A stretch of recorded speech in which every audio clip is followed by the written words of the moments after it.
No vídeo de hoje nós vamos fazer uma análise livre de como o nosso período contemporâneo ele se parece muito com um período recente que a gente teve no mundo das motos e talvez algumas questões lá de trás elas possam ser ancoradas na nossa contemporaneidade.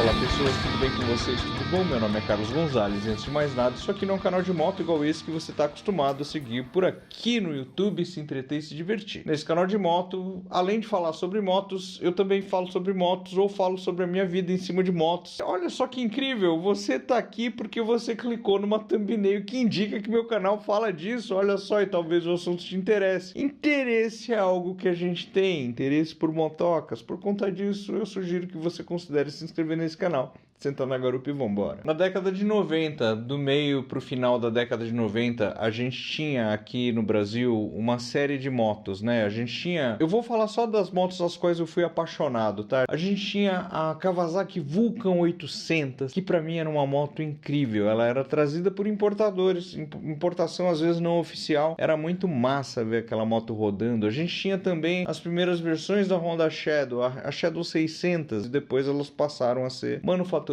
aqui no nosso país. A gente tinha também as Yamahas V-Star, que na verdade eram as Dragstar, né? Eu particularmente gosto mais das V-Star, elas tinham um farol muito mais bonitinho. A gente tinha também as Viragos, a gente tinha Virago 205, a gente tinha Virago 250, a 535. Cara, a gente tinha 750 cilindradas e se não me engano a gente tinha uma 1100, uma coisa assim. Era a família de Virago. A gente tinha também a Yamaha V-Max, que era muito massa, cara. A gente tinha a Honda Magna. A Honda Magna era fantástica. A gente não pode se esquecer das Intruders, as Suzuki's Intruders. Você vai falar, Intruder 125? Não, cara, a gente tinha as 800, cara. Se não me engano, era uma 1400 também, que era uma teteia. Ou seja, era uma profusão de motos custom tipo Harley. E por que essas motos tipo Harley, elas existiam mundialmente do meio pro final da década de 90, início dos anos 2000? Por que essas motos, elas existiam nos mercados? Elas existiam porque naquela época a Harley Davidson era um bagulho meio caro. Harley Davidson era um lance, cara, que só a elite tinha condição de ter, tá ligado? E eu não digo no Brasil, eu digo no mundo, tá?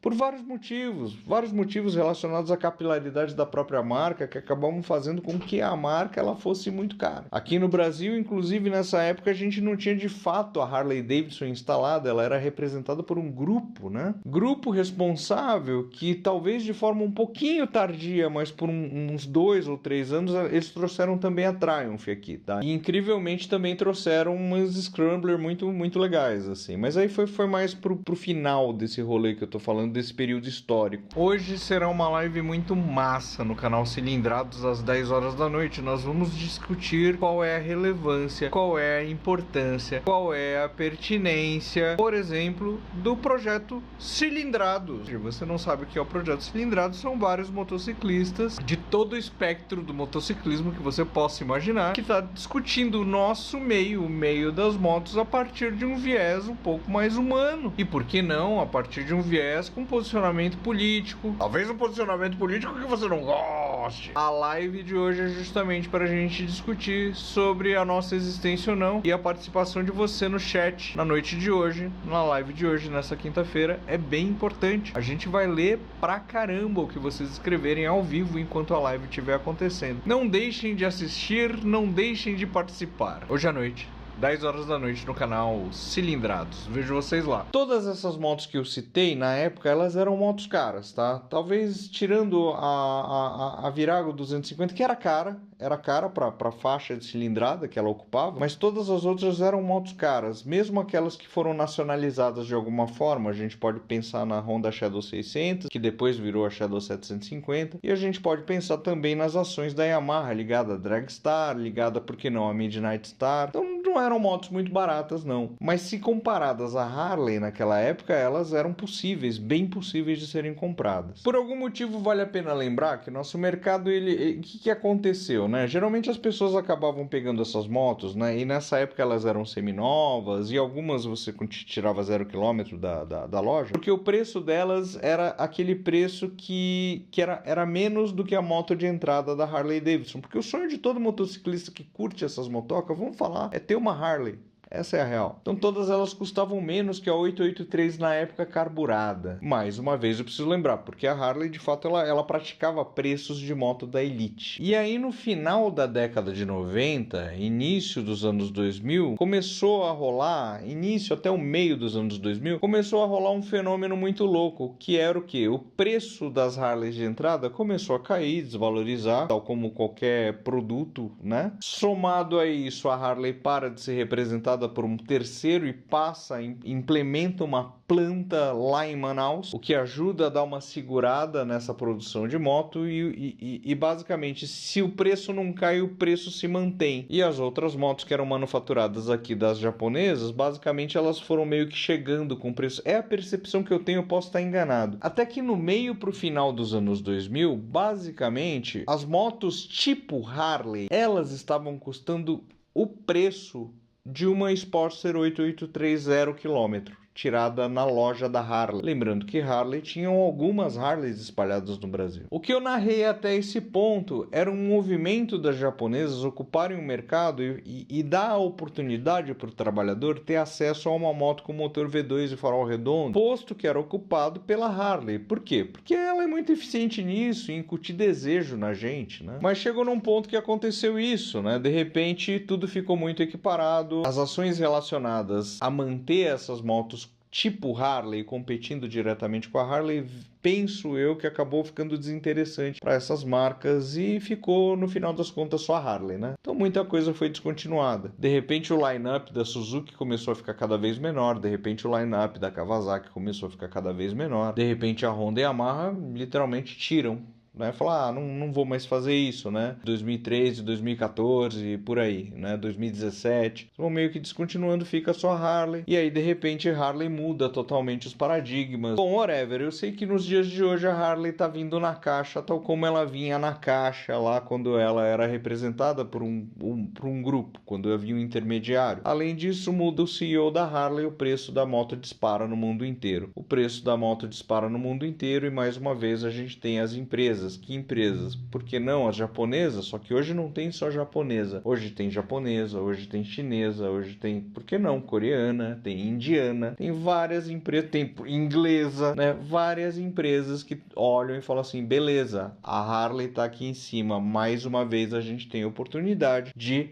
surfar nesse nicho da galera que curte moto com farol redondo. São retrobikes, são motos retrô, são motos clássicas, são motos cruisers, sei lá, chame do que quiser. A gente agora tá falando em 2023. Mais uma vez existe a oportunidade do mercado preencher essa lacuna, visto que Harley Davidson, que é a marca de moto e o tipo de moto que as pessoas, que esse segmento de pessoas admira, queria ter e sonha o caramba 4, não vai ter, porque é só para elite. Então, mais uma vez, o mercado coloca produtos à nossa disposição. Posso citar os produtos, não tem problema nenhum. A gente pode pegar a Royal Enfield e pegar todo o line-up da Royal Enfield hoje, em 2023, e falar, cara, é isso aí. A gente pode falar da ação da Triumph ter investido lá fora para hoje ela tá com as 400 dela, que são essas motos Modern Classic X. Não são matas, são motos legais. A gente pode falar que quem tá chegando agora é a Kawasaki Eliminator. A gente pode falar que existem representações independentes ou que se ancoram já em distribuidoras que estão por aqui, soltando umas marcas meio outsider, mas com farol redondo e com características retrô. Chegamos no ponto que eu queria chegar. Eu cheguei tanto nesse ponto que hoje eu tenho inclusive uma moto retrô aqui na minha garagem, né?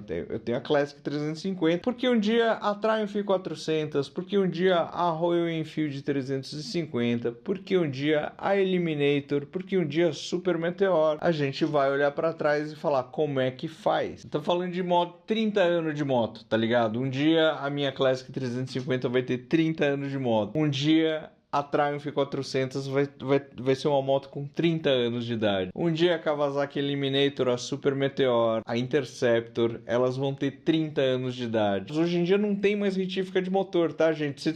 você troca o cabeçote, é isso, não tem como, acabou a sobrevida no motor. Fico imaginando, cara, pra gente, eu com a minha Classic 350, com 30 anos, cara, eu fico imaginando, cara, como é que essa moto vai estar? Será que ela estará? Como é que será uma Classic 350, que é o meu caso, imaginar ela dentro de uma situação de ser uma lasanha? Porque uma Vulcan 800, uma Intruder 1400, por que não uma Yamaha VMAX, uma Honda Magna? Hoje em dia é tudo lasanha, tá ligado? Se não usa peça de segunda mão que comprou no eBay e whatever, você tá pegando peça de CG, peça de YBR, tentando substituir as coisas pro bagulho continuar rodando com adaptações, com arame, com fita Hellerman, não importa. Mas algo que não para de martelar na minha mente. E é uma questão como a Classic 350 estará quando ela for uma moto com 25 anos de idade. O que será uma Himalayan com 25 anos de idade? Uma Himalayan 411. Por que não uma Vulcan 650 ou uma Eliminator 450 com 25 anos de idade? O que será? Como será isso? Porque, cara, a gente vive num mundo onde tudo é muito descartável, né? Principalmente as coisas que a gente consome, os bens materiais que a gente adquire. Eu ainda tenho a sorte de me afeiçoar e de gostar de coisas, de bens de consumo que são extremamente duráveis. Que existe uma sobrevida dentro da lasanhice e você mantém essas coisas duráveis, elas funcionam e funcionam plenamente. Estou falando de guitarra, instrumento musical em geral. Isso aqui é uma Janine de 1982. Eu uso essa guitarra para gravar coisa até hoje. Isso aqui é uma Yamaha japonesa de 1996. É o meu principal instrumento. Essa bateria ela é de 2006 e ela está funcionando até hoje. Talvez eu esteja mal acostumado em fazer com que as coisas durem, visto que telefone a gente não está nem o telefone a gente está conseguindo fazer com que ele dure e dê sobrevida, né? Porque com as atualizações de software, o bagulho começa a não ter mais acesso aos aplicativos da contemporaneidade. E aí vem minha questão, será que a Triumph 400, será que as Royal Enfield, será que as Kawasaki, será que esses produtos eles estão nesse esquema de obsolescência mesmo? Será que as Royal serão as futuras Kazinski? Será que a Eliminator vai ser uma futura Comet? Será que uma Eliminator daqui a 15 anos vai estar tipo uma Kazinski Comet hoje? Eu tô radicalizando, eu tô ligado, eu tô pesando a mão, mas é justamente para facilitar o pensamento. E aí nessa brincadeira eu fico pensando o que eu, que sou só um youtuber, músico falido, posso fazer a respeito? E aí nesse sentido, vendo alguns amigos meus que são motoqueiros e motociclistas mais velhos, o que dá sentido por vezes, uma das coisas que dá sentido na vida dessas galera é o exercício de manter o veículo funcionando a qualquer custo. Então você vê muita gente com um pouco mais de idade ainda rodando com a sua XLX 250 plenamente, ainda rodando com suas CBs 400, ainda rodando com as suas Yamahas RX 180. Essas motos para rodarem elas têm que estar no lugar certo, com o dono certo e ter a história certa. Será que as nossas motos da contemporaneidade elas vão chegar tão longe quanto uma RX 180? Quanto uma CB 400 1982? Será que essas motos de farol redondo da contemporaneidade elas vão ter a mesma presença de espírito de uma RD 350? Só o futuro dirá. E como o futuro não diz nada, porque a gente não tem bola de cristal, vídeo de pensamentos soltos eu particularmente adoro. O que você acha de tudo isso, cara? Você acha que as motos de hoje, elas de fato vão continuar? Elas vão persistir? Tá, eu sei, tem um monte de coisa. Escreve aqui no comentário esse monte de coisa, eu vou adorar ler. Eu leio todos os comentários de vocês, tá? E aliás, é o teu like e o teu comentário nesse vídeo que vai fazer com que o YouTube distribua este vídeo para pessoas que não me conhecem, etc. Super ajuda o canal. Uma coisa que ajuda o canal também é você fazer parte dos membros aqui do canal. A partir da tua ajuda você possibilita que eu tente soltar 3 vídeos por semana pra te entreter, pra gente bater esse papo, pra gente lembrar do passado, pensar no futuro, falar do presente. Que a vida é isso, são as relações humanas que a gente forma em torno das coisas que a gente gosta. No caso, a gente gosta de moto. A gente constrói isso em cima de 2 rodas. Adorei gravar esse vídeo pra vocês. Um abraço pra vocês, até mais. Tchau, tchau.